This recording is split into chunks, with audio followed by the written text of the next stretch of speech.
জুলাইকে কখনো ধারণ করেনি তারাই সরে গিয়েছিল, আর বাকি সকলেই ঐক্যবদ্ধ আছে।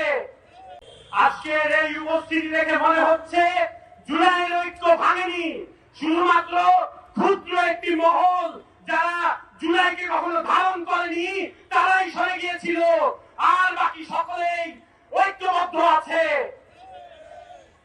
গত জুলাইয়ে আমরা দেখেছিলাম এই দেশের ছাত্র জনতা সকলে একমত হয়েছিল ভারতের দালালদের বিরুদ্ধে, সকলে ঐক্যবদ্ধ ছিল ভারতের আধিপত্যের বিরুদ্ধে। এই দেশের মানুষ কখনোই এই ভারতের দালালদেরকে আর জায়গা করে নিতে দিবে না। সংগ্রামী উপস্থিতি, আমরা দেখেছি এই দেশের সকল রাজনৈতিক দল ডক্টর মোহাম্মদ ইউনূসকে চায় এবং তার নেতৃত্ব চায়, কিন্তু একটি মহল সেই ডক্টর মোহাম্মদ ইউনূসের বিরুদ্ধে অবস্থান নিয়েছে। এই ছাত্র জনতা সেই ষড়যন্ত্রকে রুখে দিবে।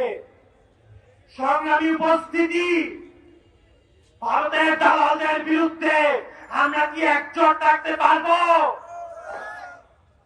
ইনশাআল্লাহ আমরা আমাদের রক্ত দিয়ে হলেও এই ভারতের আধিপত্যের বিরুদ্ধে দাঁড়িয়ে থাকবো। ইনকিলাব জিন্দাবাদ।